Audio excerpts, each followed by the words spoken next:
Now, we still don't know the simple truth about 9/11. This government does not torture people. He is a liar. A new commission could find out. 85% of the people that we had at Guantanamo were innocent. It could answer the questions that have hung in the air. There are stories of CIA officers throwing money out of helicopters. The American people have a right to those answers. Post 9/11, Washington, D.C. has the highest concentration of millionaires. And they should demand to know what actually happened on September 11th.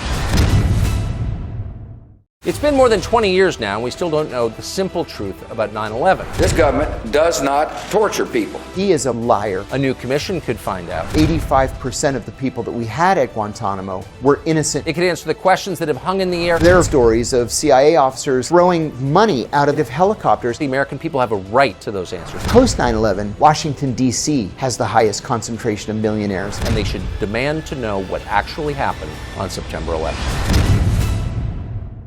It's been more than... The 9/11 Commission failed to fulfill the single task it was charged with, explaining how 9/11 happened and why. Instead, it lied. But the 9/11 Commission did achieve another goal. Bush is winning, baby! It protected the Bush administration, which went on to win a resounding re-election victory in the 2004 elections. It also provided a basis to radically transform our country and our way of life in the United States. The final 70 pages of the 9/11 report detail a long list of recommended reforms. Those so-called reforms radically expanded the power of the very same agencies that failed to protect the United States from the terror attacks. With my signature, this law will give intelligence and law enforcement officials important new tools to fight a present danger. Some of those changes, like the Patriot Act, passed before the Commission even issued its report. We did not need new laws to allow wiretapping and surveillance because in all of the channels for the FBI, CIA, NSA, DIA, we had every bit of information we needed to stop the terrorists. Kristen Breitweiser is a lawyer. She's also a 9/11 widow who has spent decades pushing for accountability for what happened on 9/11. The attacks 100% should have been prevented, could have been prevented. The U.S. government had everything it needed to stop the attacks. And yet, rather than blame the agencies for their obvious failures, Congress gave the deep state power to access your business records, including your library and bookstore records, with minimal to no judicial oversight, as if you did something wrong. Congress permitted roving wiretaps of multiple phones without specifying a specific target. Congress authorized unconstitutional searches of homes and businesses without any notification. Now, we still don't know the simple truth about 9/11. This government... Now, we still don't know the simple truth about 9/11. This government does not torture people. He is a liar. A new commission could find out. 85% of the people that we had at Guantanamo were innocent. It could answer the questions that have hung in the air. There are stories of CIA officers throwing money out of helicopters. The American people have a right to those answers. Post 9/11, Washington, D.C. has the highest concentration of millionaires. And they should demand to know what actually happened on September 11th. It's been more than 20 years now, and we still don't know the simple truth about 9/11. This government does not torture people. He is a liar. A new commission could find out. 85% of the people that we had at Guantanamo were innocent. It could answer the questions that have hung in the air. There are stories of CIA officers throwing money out of helicopters. The American people have a right to those answers. Post 9/11, Washington, D.C. has the highest concentration of millionaires. And they should demand to know what actually happened on September 11th. It's been more than... The 9/11 Commission failed to fulfill the single task it was charged with, explaining how 9/11 happened and why. Instead, it lied. But the 9/11 Commission did achieve another goal. Bush is winning, baby! It protected the Bush administration, which went on to win a resounding re-election victory in the 2004 elections. It also provided a basis to radically transform our country and our way of life in the United States. The final 70 pages of the 9/11 report detail a long list of recommended reforms. Those so-called reforms radically expanded the power of the very same agencies that failed to protect the United States from the terror attacks. With my signature, this law will give intelligence and law enforcement officials important new tools to fight a present danger. Some of those changes, like the Patriot Act, passed before the Commission even issued its report. We did not need new laws to allow wiretapping and surveillance because in all of the channels for the FBI, CIA, NSA, DIA, we had every bit of information we needed to stop the terrorists. Kristen Breitweiser is a lawyer. She's also a 9/11 widow who has spent decades pushing for accountability for what happened on 9/11. The attacks 100% should have been prevented, could have been prevented. The U.S. government had everything it needed to stop the attacks. And yet, rather than blame the agencies for their obvious failures, Congress gave the deep state power to access your business records, including your library and bookstore records, with minimal to no judicial oversight, as if you did something wrong. Congress permitted roving wiretaps of multiple phones without specifying a specific target. Congress authorized unconstitutional searches of homes and businesses without any notification at all. Congress created something called national security letters, which enabled the FBI to get personal records without any court's approval, and also gave the FBI power to issue gag orders so you couldn't tell anyone they were doing this. We were already wiretapping and doing surveillance just fine before the Patriot Act. So again, the attacks could have been prevented 100%. We had all the information we needed to stop the attacks. We had the hijackers fully identified. We knew exactly where they were going, and we knew what they were up to. We knew that the Patriot Act, FISA warrants, they're not needed because we already had all the information we needed before 9/11 to stop the attacks. In 2007, the National Security Agency created the PRISM program that conducted warrantless surveillance of your phone calls, your emails, and your internet activity. Much of this surveillance was conducted on American citizens who'd done nothing wrong. My name is John Kiriakou, Kiriakou. I'm a former CIA counterterrorism officer, former chief of counterintelligence in Alex Station, and I was in CIA Counterterrorism Center on 9/11. Within hours of the attacks, in retrospect, it's much more clear.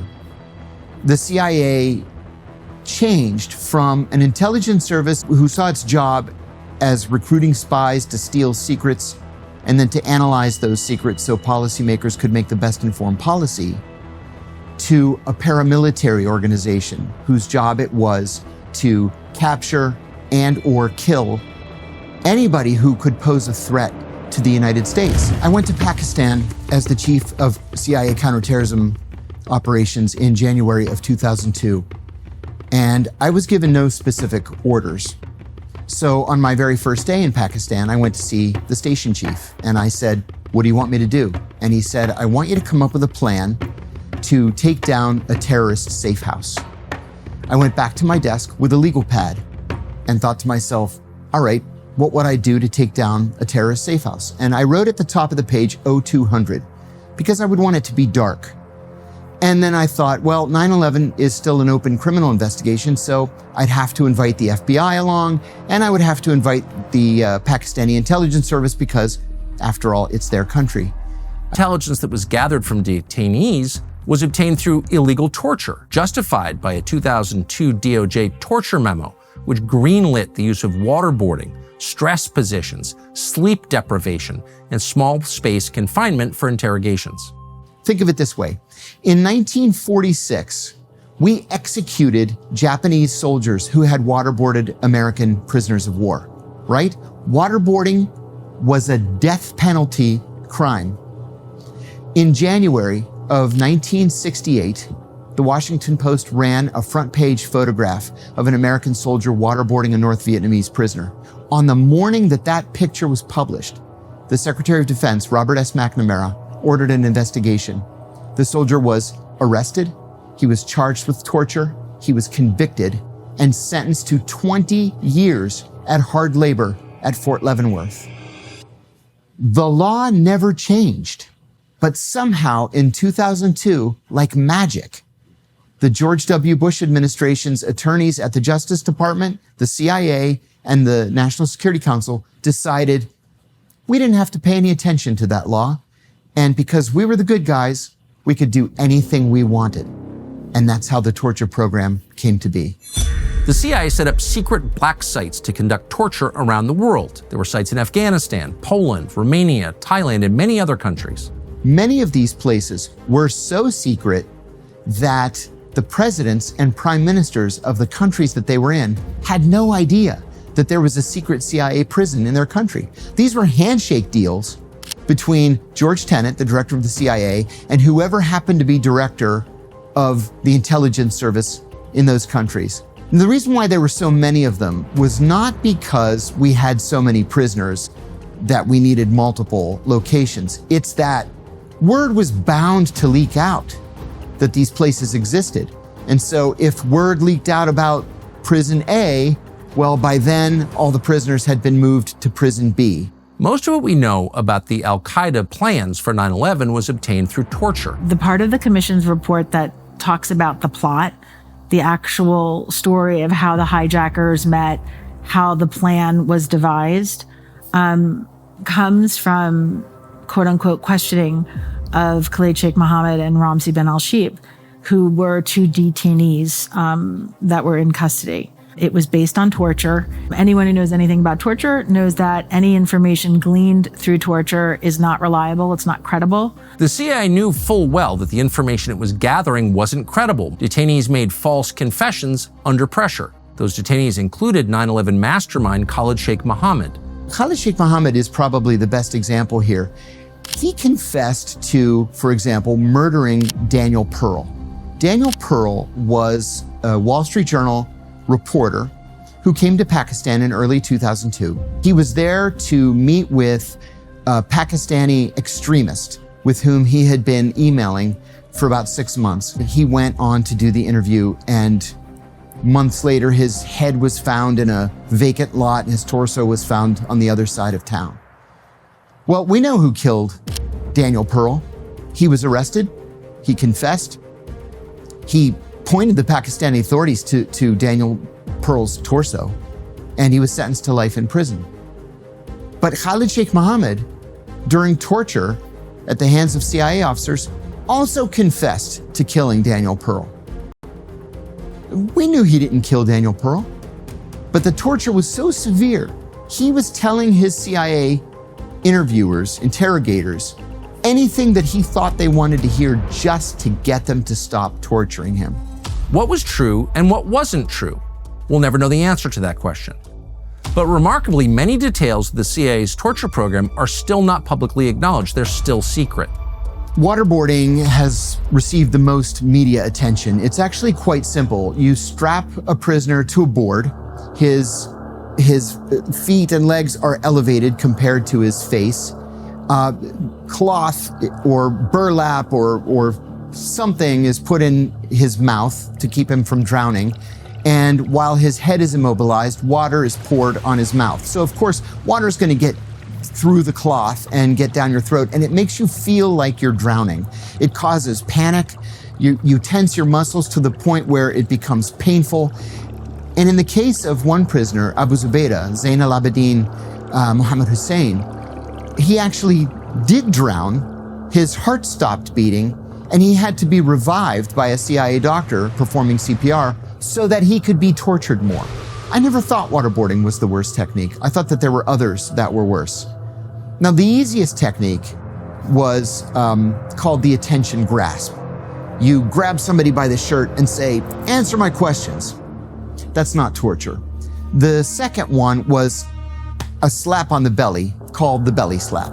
It makes a cracking sound. It's a little bit humiliating. It leaves a handprint.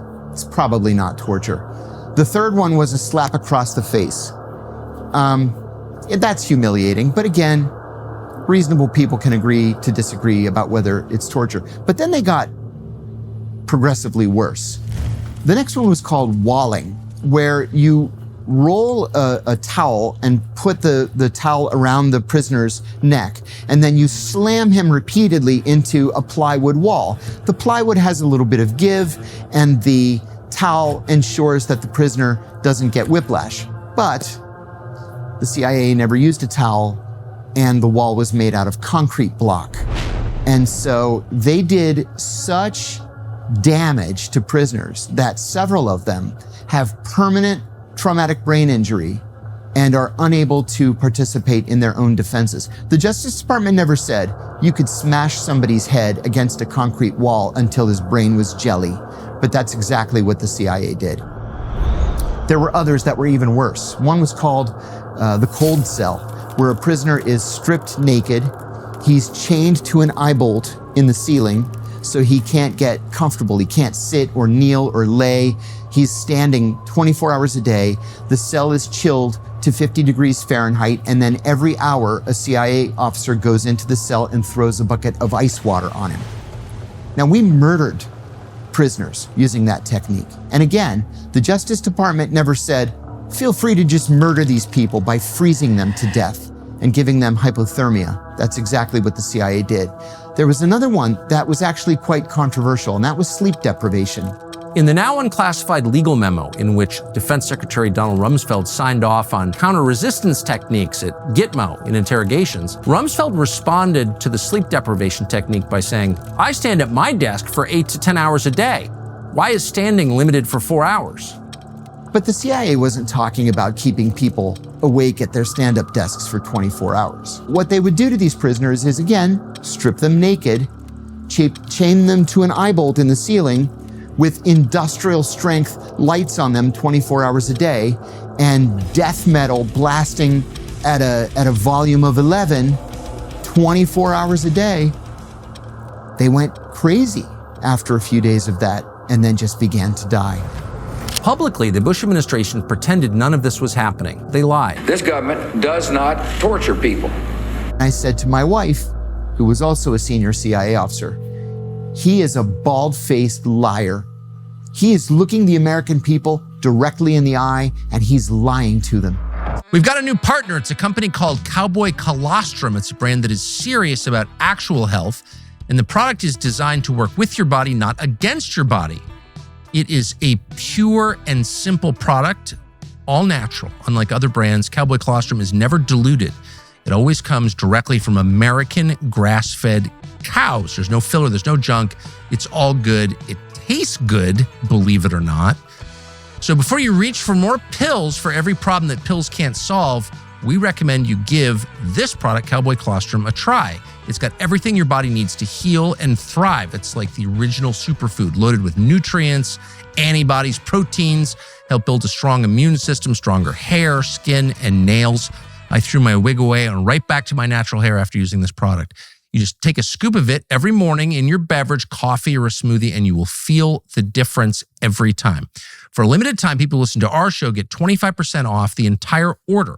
So go to cowboycolostrum.com, use the code Tucker at checkout, 25% off when you use that code Tucker at cowboycolostrum.com.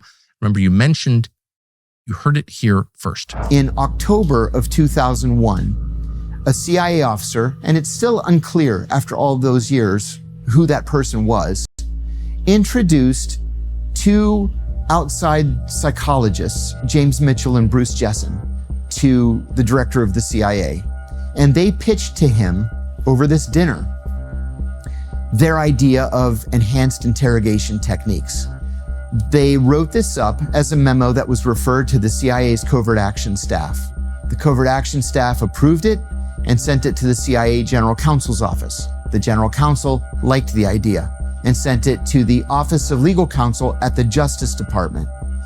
They approved it despite the fact that torture was specifically outlawed from 1945.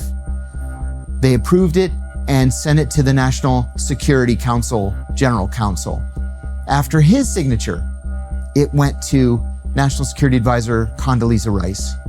And after Rice approved it, it went to the president. And as soon as the president signed it, the CIA began torturing its prisoners. At its peak, Guantanamo Bay held 780 detainees. Now, I remember at the time thinking, these guys have been in Guantanamo for a long time, and we're not hearing anything about trials or jury selection or federal charges or anything. And a colleague said to me, oh, the vice president nixed that. It was Vice President Dick Cheney who decided or realized or concluded that while at Guantanamo, these men had no rights. To this day, almost none of them has been charged with a crime. The vast majority of them are innocent. Upwards of 80 or 85% of the people that we had at Guantanamo were innocent people who were scooped up in these dragnets. Most of them were Afghan citizens or Pakistani citizens who were involved in disputes with neighbors. Maybe they had loaned money to a neighbor and the neighbor didn't want to pay it back. So he would call the Americans and say, hey, my neighbor is Al-Qaeda. the US Army or the CIA grabs the guy, puts him on a flight to Guantanamo, and nobody ever sees him again. On December 10, 2007, John Kiriakou became a whistleblower. He told ABC News about the torture policies. In an interview with the ABC News, I said that the CIA was torturing its prisoners, that torture was official US government policy, it was not the result of a rogue, and that the policy had been personally approved by the president. The government responded immediately with viciousness and ferocity. They treated Kiriakou much tougher than the Clinton administration had ever treated Osama bin Laden. Within 24 hours, the CIA filed a document with the FBI called a crimes report, saying that I had disclosed classified information to the media. That's a crime under the Espionage Act. The FBI investigated me from December of 2007 until December of 2008. And in December of 2008, they sent my attorneys something called a declination letter, declining to prosecute me. They said that torture was a crime and that we have a law in the United States that says you cannot classify a crime for the purpose of keeping the information from the American people. And so I was not charged with a crime. 3 weeks later, Barack Obama became president, and he named John Brennan Deputy National Security Advisor for Counterterrorism. John Brennan was one of the godfathers of the CIA's torture program. And he sent a memo to Eric Holder saying, charge him with espionage. Eric Holder wrote back and said, my people don't think he committed espionage. And Brennan wrote back again to Holder saying, charge him anyway and make him defend himself. I had no idea that my phones were tapped, that my emails were being intercepted, or that teams of FBI agents were following me everywhere I went for the next 3 years. And finally, in January of 2012, I was arrested by the FBI and charged with 5 felonies, including 3 counts of espionage, which in many cases is a death penalty charge. In the end, Kiriakou was the only person at CIA to go to prison for anything related to 9/11. His crime? Telling the truth about what the CIA was doing. In fact, despite the CIA's previously unknown role in recruiting the hijackers and their relentless stonewalling to the 9/11 Commission, the CIA was, on net, maybe the biggest winner from 9/11. In a perverse way, 9/11 is one of the best things that ever happened to the CIA for a number of reasons. In the immediate aftermath of 9/11, CIA Director Tenet offered a novel approach to taking out the Taliban. Just use the CIA. And it worked. The CIA was the first U.S. agency to deploy to Afghanistan that year.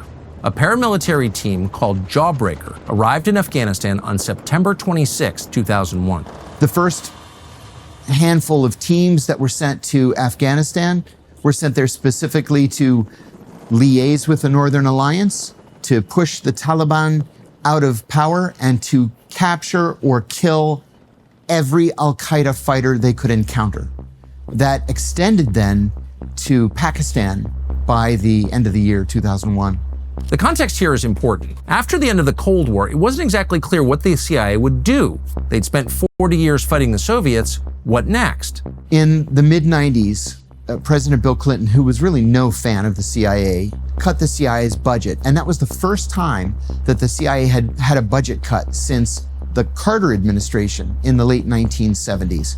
On the day after 9/11, the CIA got a budget supplement of 10 figures.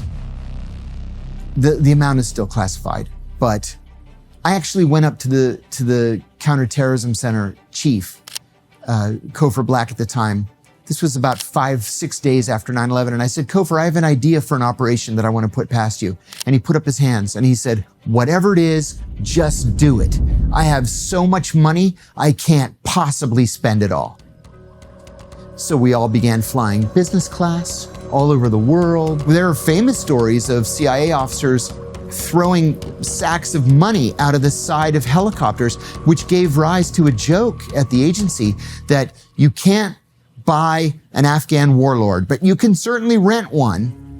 And that's what we were doing. The CIA provided millions of dollars in direct cash payment to anti-Taliban groups, along with weapons and communications support. By November 2001, it was the CIA's Special Activities Division, not the US military, that had taken Kabul and the fortress called Mazar-e-Sharif. The CIA targeted bin Laden as early as December 2001, but as was so often the case during the tenure of George Tenet, the CIA failed to capture bin Laden. Tenet became CIA director in 1997, just as bin Laden was issuing his first fatwa against the United States.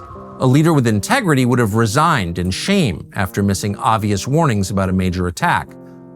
But Tenet had no shame. The additional resources and powers the CIA received did not lead to better outcomes. On March 20th, 2003, the US invaded Iraq. It did so based on false intelligence that came from, yes, the CIA run by George Tenet. The United States knows that Iraq has weapons of mass destruction.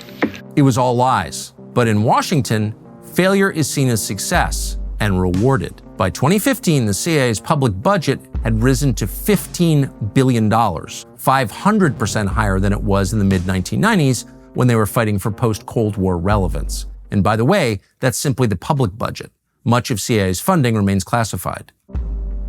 The FBI was also rewarded for failing to protect America. By 2023, the FBI's budget was almost $11 billion. That's up from $3.3 billion the year of the 9/11 attacks. But none of it made America safer. Before 9/11, Silicon Valley had the highest concentration of millionaires anywhere in America. But post 9/11, Washington, D.C. has the highest concentration of millionaires anywhere in America. And it's because Congress put so many billions upon billions of dollars in counterterrorism and in intelligence, including in literally thousands of federal contractors called Beltway bandits, that everybody got rich.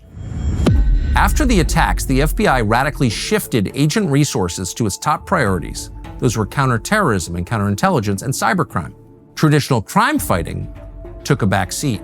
The FBI's drug program has sustained by far the largest reduction in FBI agent workforce, about 550 positions, or more than 80% of the non-supervisory field agents who are permanently reprogrammed.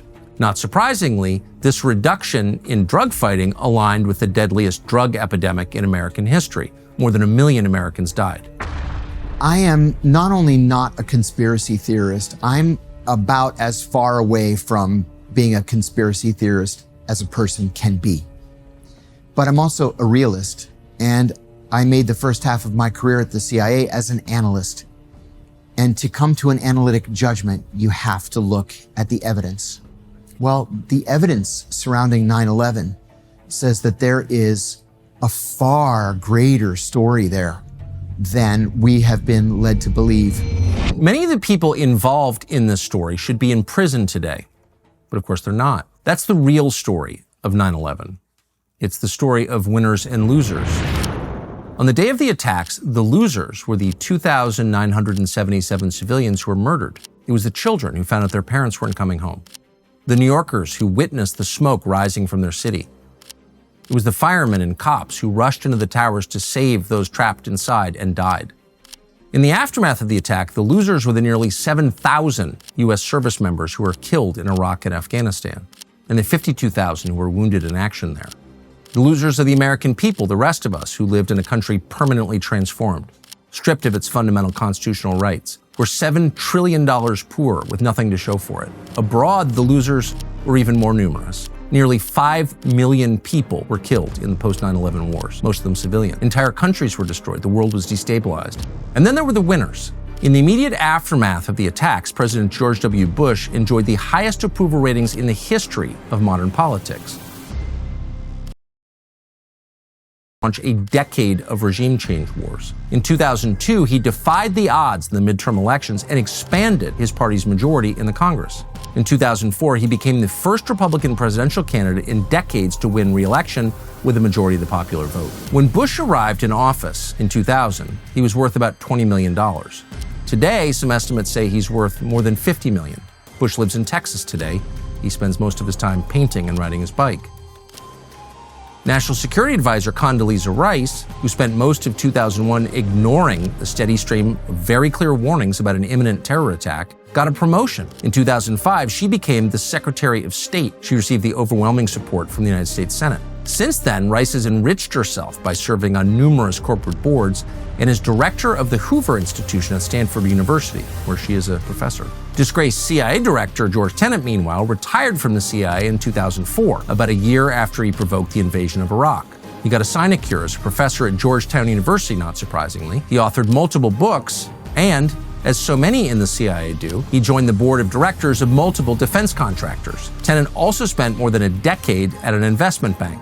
After leaving the CIA, he was awarded a Presidential Medal of Freedom by George W. Bush. That's the nation's highest civilian honor.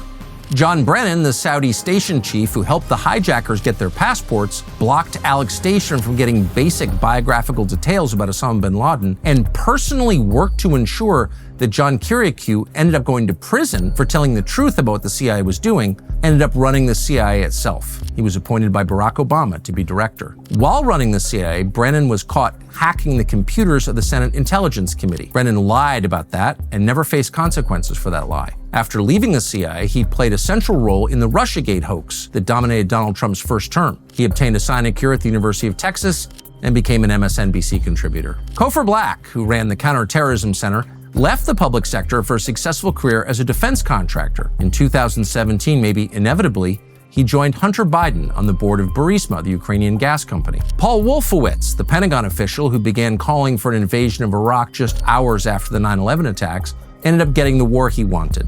He also got a promotion. In 2005, Paul Wolfowitz became the president of the World Bank.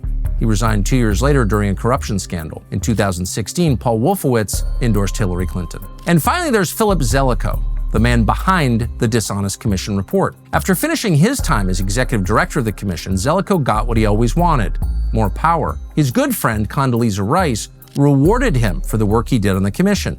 Zelikow became counselor of the State Department, where he acted as Rice's deputy. He has since served on too many boards to mention. He's also served as an advisor to the Obama administration and the Bill and Melinda Gates Foundation. Zelikow is a professor at the University of Virginia, where he served as dean of the graduate school. His work on the commission masterfully avoided any form of accountability or blame for the attacks. It was, from beginning to end, a lie. In the end, Zelikow blamed the government's failures on a failure of imagination. Not surprisingly, imagination has never been indicted for it. It's been more than 20 years now, and we still don't know the simple truth about 9/11. But we can know. A new commission could find out. An honest commission, a nonpartisan commission, a commission dedicated to protecting the United States could find out. It could answer the questions that have hung in the air since that day. What role did John Brennan play in facilitating the attacks? Why did he seem to be working for the hijackers? What CIA official made the decision to attempt to recruit those hijackers? Why did the Bush administration ignore dozens of clear warning signs? Why did the Clinton administration repeatedly refuse to kill or capture Osama bin Laden? Who made the decision to ship the rubble from 9/11 off Manhattan and out of the country before an investigation could be done? Why did Tower 7 collapse even though it was hit by no airplane? What's in the NSA files that the commission never bothered to check? Which investors profited from the attacks? The government knows the name of the investor who profited from the attacks, who knew they were coming. Why haven't they told us? And in the end, who benefited most from 9/11? What foreign countries benefited from 9/11? What did foreign intel services know about the attacks before they happened? A commission could find these answers. That commission would have broad subpoena power, enough funding and personnel to get those answers. After more than 20 years, the American people have a right, an absolute right to those answers. They should be outraged by the lying, and they should demand to know what actually happened on September 11th.